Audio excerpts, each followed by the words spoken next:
Promote a culture of inclusion, supercharge your communication, and unleash the full potential of your teams and leaders with the Inclusive Handbook collection from the Diversity Movement. As part of the collection, I wrote the Inclusive Leadership Handbook with Kurt Merriweather to empower leaders with tools needed to cultivate a culture that fosters creativity, innovation, and employee engagement. Through strategies, exercises, and self-reflection, leaders at all levels can enhance their effectiveness. Learn more at thediversitymovement.com/store. Use code HOL at checkout for 25% of your first order. DEI budgets are under attack, but the goals haven't changed. Whether you're looking to increase your DEI knowledge, expand your market reach, or gain a competitive advantage in business, we have the solution.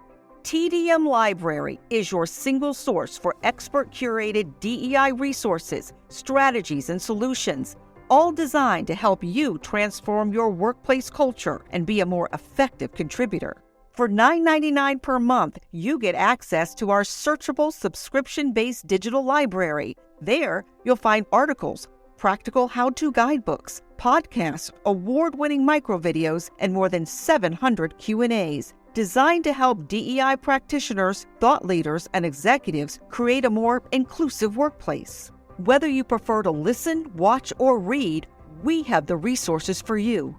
TDM Library goes beyond the basics to dive deep into topics such as inclusive language, the business case for DEI, talent acquisition, and C-suite engagement. For less than the price of a sandwich, you get access to our library of more than 1,000 pieces of original, expert-curated DEI content. Join today and get your first 30 days free. Get your library card now at tdmlibrary.thediversitymovement.com.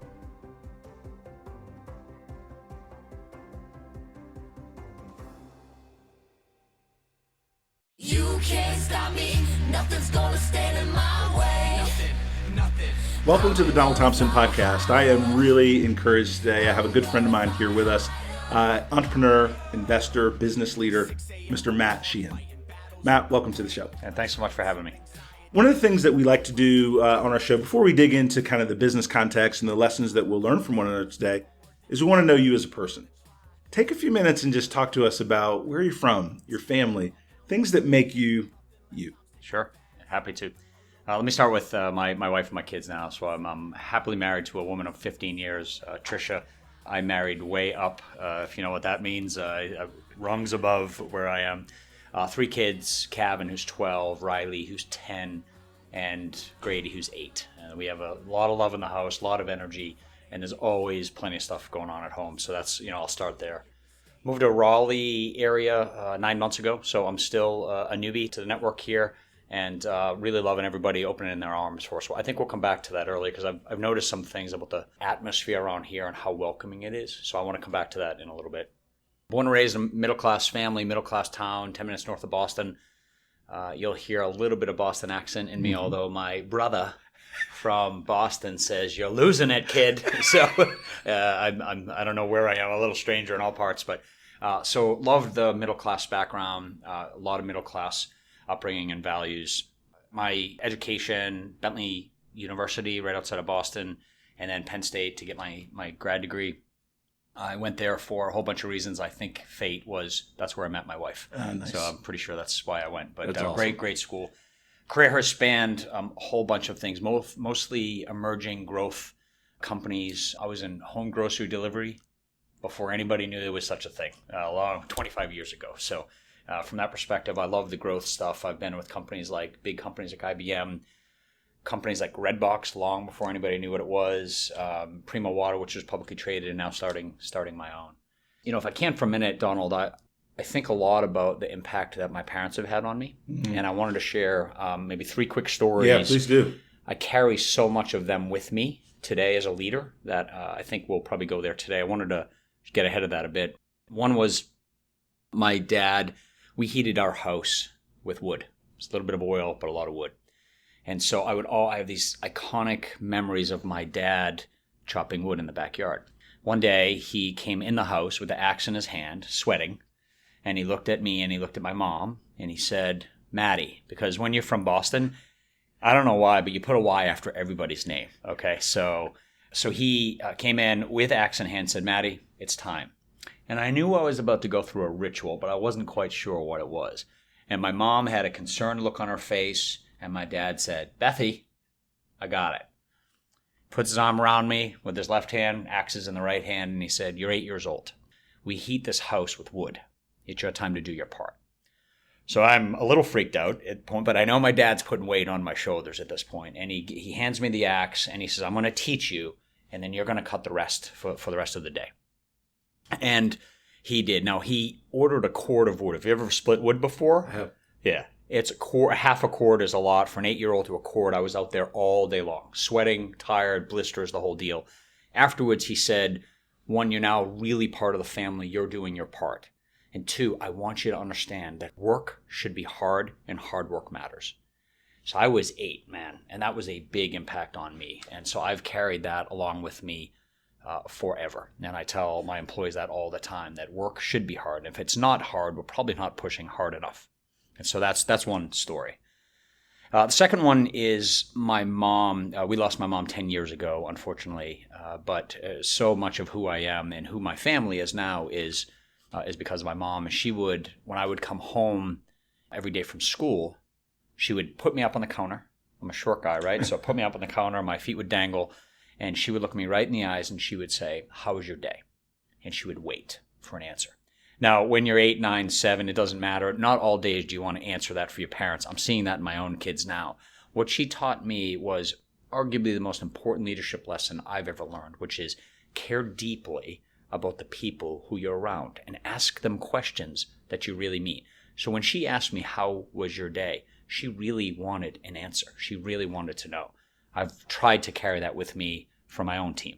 And then the last one was my dad bought a very ugly yellow van when I was a kid. I mean, ferocious. And this thing, there was no seatbelts in it. There were no seats in the back. It was like basically just everybody, jump in there.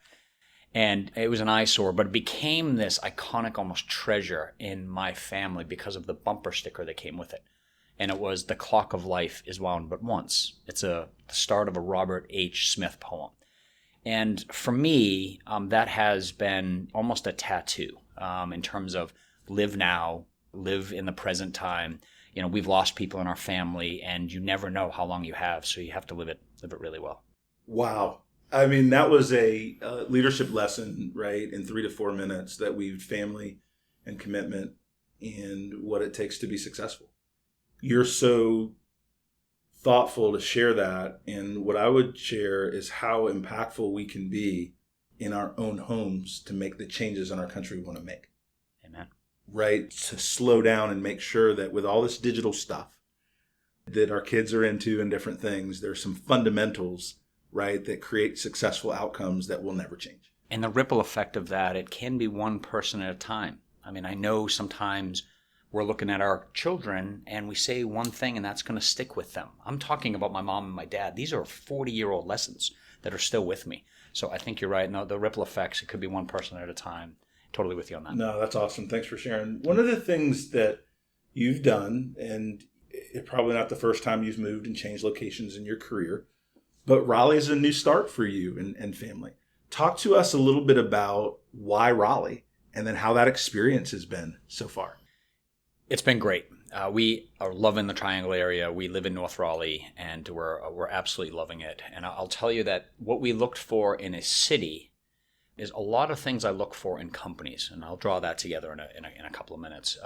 We were fortunate. We've worked really hard. My wife and I have worked really hard to provide for the family. We've had a decent batting average. I've made plenty of mistakes, and I'm happy to talk about those too. But batting average is decent, where we've had the fortune to make the decision, where do we want to go? And we were in Winston-Salem for a while, and we started to look around everywhere around the world. So I proposed to Tricia in Ireland. So we said, well, maybe we can go to Ireland because there's some great energy about Ireland, and that was a little too far. She's from Philly. We thought about Philly. I'm from Boston. We came down to the south from Chicago. So we looked everywhere. And North Carolina has captured our hearts, if you will. And it's not only the weather, which, I've skated on a lot of ponds in Boston, right? And so sort of been there, done that. But for my wife and I to have still the four seasons, but be close to the coast, to be close to the mountains is really great. Systematically, we look for three things in the people and the environment. And again, this is where what Trish and I want for our family matches with the environment I want for a business. The first one is what I call a growth mindset. So I don't call it that. Much smarter people than me have coined that, that phrase, right? But it is that idea that the environment, whatever that is, whether it's a company or it's a city, and the triangle has it, this idea that we're good, but there's a long way to go. It's early innings for us, and we can get a lot better. So when I look for people, maybe we'll talk about this later, I always look for two things in people, drive and humility. So drive is this passion to be better than you are today, but a humility to know that you're not as good as you can be. When I see that in people, in companies, in cities, I know I'm in a good spot. So growth mindset is number one for me. The second one, right up your alley, is diversity. And just hats off to you and everything you're doing with the diversity movement, and so happy for you. I appreciate that. It's absolutely needed. For a long time, I've looked at the power of diversity in the broadest sense of diversity, right? Not just racial and not just religion, but truly where people come from, the perspective they bring. I've always wanted that for myself to grow, for my family to grow, and I truly believe that diversity is an engine for business. And I'm seeing it here in spades, which is great. And then lastly, I was talking to, I know somebody you know very well, Bridget Harrington from Innovate Raleigh, and I said a term. She said, "Can you say that again?" And I called the triangle open source. I've been so impressed with the triangle's willingness to connect others just to be helpful. I'm super impressed. Now, I've been in a lot of cities. I've done business in a lot of cities. I've lived in a lot of cities. It's the best city I've ever lived in terms of this natural willingness to connect others just to help. I've only been here for 9 months. I feel like I know a ton of people because folks like you and Bridget and Adrian and so many others have connected me with folks. And it's almost like you all have this unwritten rule, pinky swear, which is, hey, newbie coming in town, like roll out the carpet. And just hats off to everybody who does that. I call that open source. And it is one of the reasons Raleigh is great and will be better. So those are the three things. No, I appreciate that very much. And like you, I've lived it. And it's not so much because I was new to the Triangle 5-6 years ago, but I was so focused on one of my earlier businesses, I really didn't get out of my little silo. But when I did, I was welcomed with open arms. And a lot of times as an African-American business person, you have a little doubt, would I be welcomed in these circles also?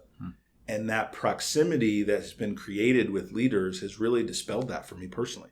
So now what I know about diversity in the Triangle is that it's a function of us knowing one another. It's not a function of whether or not we're truly willing to help each other. And that's something that I think sets us apart. I love those comments. One of the things that I want to give you space to talk about is what you're excited about now. Your newest venture, right? You've moved from running a large public company, right, which has its ups and cachet and different things. But now you've dove into the startup scene. And so talk a little bit about Exhale, but also talk a little bit about why now in your career do you want to create this new business? Yeah, it's great. I could talk about this forever. I won't, but I could talk about it forever. So this is a startup in one way, but it's a 10-year-old idea. So I'm going to take you back to the day that I had the concept, and then we'll fast forward a bit. So my wife looked at me one day as I came home. I had left Redbox to go find the next big problem to solve. And Redbox was a blast for us. We grew that business from nothing to $2 billion in about 6 years. So I got addicted to growth, and I'm a growth person, if anything. And so she looked at me one day and said, "Did you see the downstairs bathroom faucet?" And because we're being recorded, I won't share my actual response, but it was, oh, bleep, because I knew exactly what it meant. I had been through this enough. Now, my dad gave me an axe, I told you before. I'm a little handy, not really handy. And so I knew exactly what would happen. I would go try to fix the faucet. I would probably screw it up. I would then start calling frantically for friends and neighbors or anybody walking by my house. Do you know a plumber? That wouldn't work. And then I'd have to go to some of the marketplaces, which are good pieces of technology, but sometimes you end up with the same service. And it was never good for me in the past. And I had this odd moment where I found this market imbalance where this small asset, small issue, created a large amount of stress. And so I went to a piece of paper and I drew a triangle. On one hand is a small point, small issue. And then on the other hand, it's this large piece of stress for me. And I started walking around my house and thinking about why that is not the case in other places. My car. So I looked out at my car in my driveway and I said, that's so weird. I know I have insurance and I have maintenance plan on that, and that's a much more expensive asset. Big side of the triangle. Very little stress I have about my car. If it breaks, it's covered in a way. Why is my car a much bigger asset, a lot less stressful than a little dripping faucet? And I knew that there was something off for the consumer. And so that was when I figured there was a gap in the market.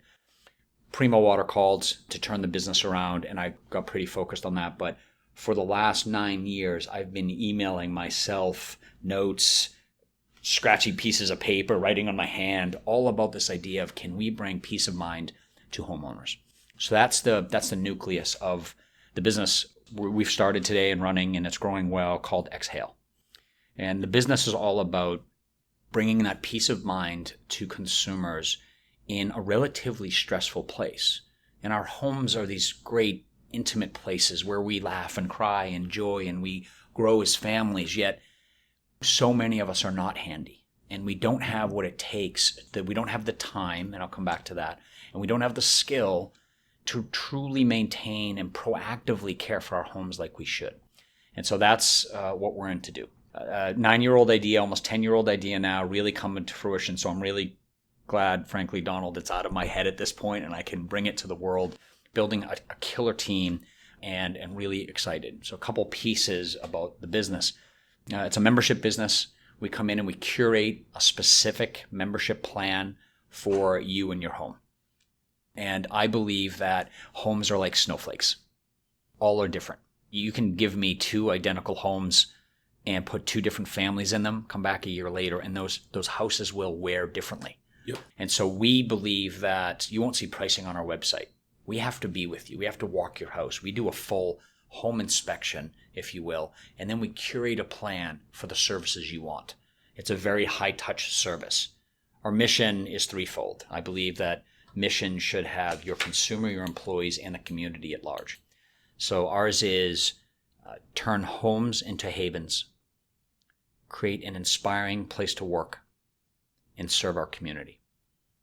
And if we can do that by taking care of our members first, that haven idea, in order to do that, I truly believe you have to have just a very on-fire, engaged set of employees. You have to inspire them. And then lastly, if you do all that, I do believe as a business owner, we have to give back to the community with some of the fortunes we may build through that. No, that's super powerful. So if I take it, now I'm thinking like as a potential client. So I'll ask you some questions, not so much as a podcast guest, because it wasn't so much cutting wood, but my dad had me cutting grass, putting lawns in with him at different places we lived. And whenever he was really handy, and I was the gopher, and I would go for it, I would get him, and I didn't mind doing it because I didn't really want to dig into the detail of it. I knew how to change spark plugs on a lawnmower, all this basic stuff. You're more handy than me. And I'll tell you one really quick story about that appreciation of hard work. I got a grade that was less than my potential on a test one time. And my mom was really upset about it. And she said, I'm telling your father. Like, you can do better than this. And I was like, that's not great. And he came in, he looked at it, he said, all right, cool. We're going to go to the hardware store. And I was like, okay, that's an odd set of punishments. And we started looking at tools. And he said, I'm going to buy you a set of tools. And I'm like, what do you need that for? Well, if you're not going to work with your mind, I'm going to teach you how to work with your hands, but you're going to learn how to work. Brilliant. And I said, well, I don't want to do more lawn and different things. He said, well, if you have another grade like that, then this isn't a threat. I'm just going to have them in your bedroom and we'll change your game plan. And so what I learned through working with my hands with my dad is, one, I didn't want to do that as a career, but I learned to respect it. I learned to appreciate it. I learned the value of somebody that knew how to fix that leaky faucet, right? When I didn't. And so now to exhale and now bringing it to my present day, I do want to work with my mind. I don't want to deal with the leaky faucet or the garage that's not right. Tell me how exhale, helps me as a homeowner develop that peace of mind in a more detailed way. Sure. What's out there today, by the way, your dad's brilliant. Such a great move. And I have the same respect for what I call trades out there today. When I see the experts mowing lawns or the handyman come in, I'm in awe because I can't do that. That's not what God didn't give me those gifts, right? So what we do is, we believe we have to very much understand you, what you need in your home. And so we'll spend on average 7 hours to understand you in your home and what you need. And it is a high touch up front. We believe it's going to be a long-term membership. I'm happy to invest that time up front. By doing so, we then understand the way you like your lawn mowed, right? How often you might want housekeeping in your home, and every home is different. So some of the peace of mind to your question starts by just the way we interview customers. And we are selecting our customers. I firmly believe that the best businesses choose their customers, and we are choosing them. People like yourself value their time and have things to give to the world, and they need time to do so. So we spend time up front. We really understand the home, and then we start to build a curated membership plan specifically for that client. And so this could look like, actually, I'll tell you what happens is when people get the proposal, they get a 12-month maintenance plan by day, by hour. Yeah, I've never seen it out there before. And it is very detailed. And when people see that, they do exactly what I did when I came up with the name for the company. My shoulders dropped. So I see that in customers, even when we're going through the proposal stage. And so I know we're going down the right track because for the first time, it's not 27 different vendors trying to come in and out transactionally in your home. That is chaos, and it's really hard to manage as a homeowner. Now you have one partner, one point of contact to help manage all of that, and you can start, even in the proposal, you start to see that. And then when we start the services, you really see it. We've had a few customers already within the first 2 or 3 days of appreciating some of our services say, oh, I didn't give you our pool to start, but please take pool too. So they're starting to see what I call aggregation. In any place in our life, if we can aggregate to one partner, not just Exhale, but in any types of place in our life, we find simplicity. Simplicity when you can reduce your overall number of contacts, that's when you get some simplicity. And so for us, we're seeing it through the process, and we're definitely seeing it in the service. And then people can sit back and relax and know that we're on it. One other thing I'll tell you that is trust is really important for us. I'll talk about values in a little bit that drive our business. We give folks a dedicated home manager. And so, while you are building the diversity movement, I don't know how you've run 2 companies recently, so hats off to you, but I'm glad you're getting focused on one. I am. Still, you're going to be very busy. Folks like yourself, we need somebody to trust. So there's an expert in our home. You're an expert in the diversity movement. I'm an expert at building this kind of a service. I'm not an expert in my home. Trey is our home manager, our personal home manager. Now, he manages a small section of homes for Exhale, and our clients go to him directly. It's a text. They never have to vet another trade. They never have to bring out a check or cash because all of that is already figured out in the membership. Even if they want us to put together Adirondack chairs for the summer, we already have their credit card information. We add that bill just to the next quarterly bill. So not all of that billing is gone for them. And it's really a giant amount of time back to them, not only because the mechanisms of the membership and the billing are great, because they don't have to do so much work like finding another landscaper, like finding that handyman and all that. So I'm not quite sure how much time we're saving people. It's a lot. That is awesome.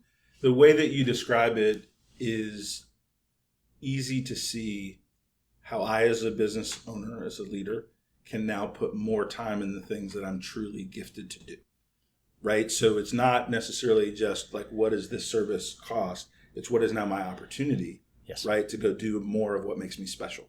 And so that, for me, just listening to you, right, listening to that pitch, you need to talk to me and my wife, Jackie.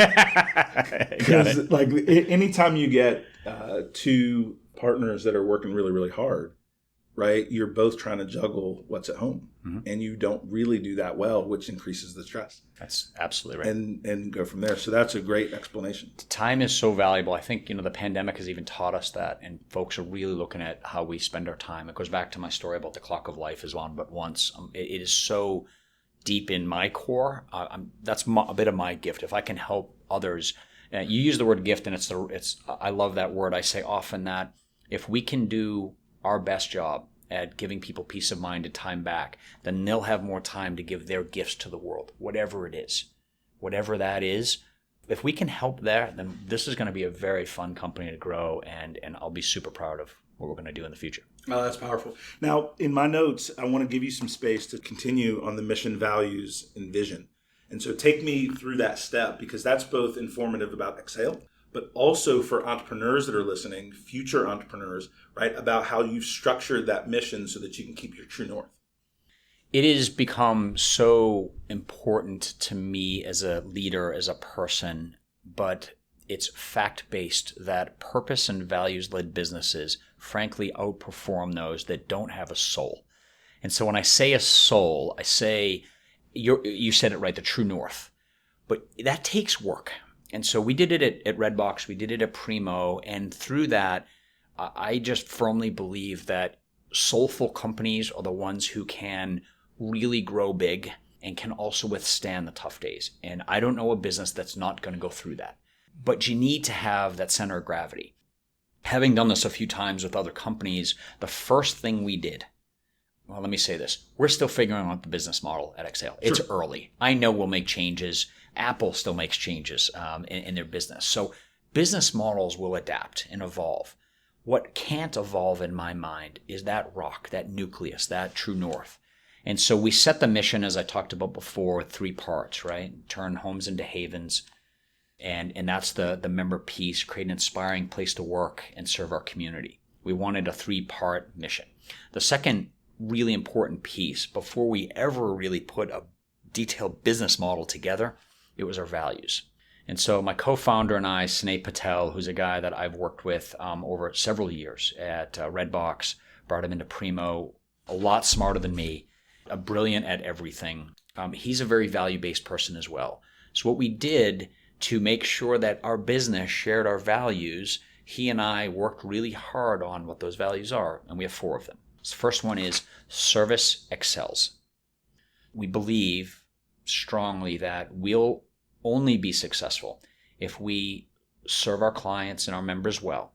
But it goes beyond that. It's about serving each other as peers and as employees. And then it's also tying back to the mission. It's about serving the community.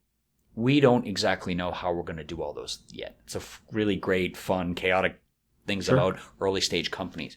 But service is really important. The second one is optimism rules. And it is not just having a pretty smiling face all the time, even on bad days. It's just the opposite. It's that we deeply believe we're going to be okay. I've been through this enough time to know that we're going to have some amazing days, bell ringing kind of days. And then there's going to be days that are really tough. I know that. And I almost look forward to those days because I truly believe that optimism will carry us through. So I do want us to smile. We are a client service company. So we need to be able to carry that smile, if you will, and that energy. But I also know it's gonna really power us through when we have some bumps and bruises that all businesses do. So that's optimism rules. The third one is range matters. In one hand, this is our diversity pledge, but it's a bit broader than that. So we, as I mentioned before, deeply believe in diversity in the broadest sense from every perspective. Sneh and I have some fun debates at times, and we just see the world different in some things, and it's super healthy. And so that kind of perspective and diversity is key. But when you also think about the customers and members that we're going to have, they are all so different. I mean, just hearing our customers, the way they want their homes to be cleaned or their lawns to be taken care of, it's fairly unique. We have to be great about handling that type of range. So it is our belief in diversity statement, if you will, but it goes a bit beyond that, which is we have to be diverse inside because we have to take care of diverse members. We won't be able to do it if we're not diverse on the inside. And so that's range.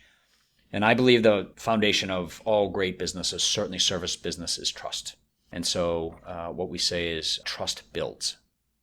We won't be able to build this business on anything more than trust. And so we have to trust each other, and we're going to have to trust our members, and we're going to have to earn their trust back. And so if you step back on that, first thing we did, we worked hard at a mission, and we put those values together. And I do believe we will operate part of, I don't know if it's 50% of my job, but it's a lot, is make sure that we are owning and living that mission, and we are operating with those values. And that's when I'll step in. If I ever see an employee not respect one of those values, this won't be a great place for them. Yeah, no, that makes sense. To get and keep world-class talent, people want to work where they feel valued and can deliver value.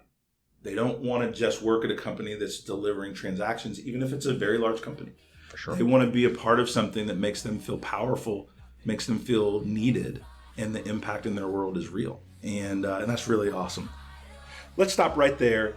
These episodes are quick hitting, and I haven't even had the opportunity to get to some of the leadership questions that I have, and I know would really benefit our audience. I doubt, I fear, I question my drive. I tell myself I'm worth it. No one's perfect, I gotta try. I'm working at my craft. This podcast is edited and produced by Earfluence. If you're looking for more information on how full service podcast production can amplify your voice, build your community, visit earfluence.com. Thank you for listening, and we'll see you soon on the Donald Thompson podcast.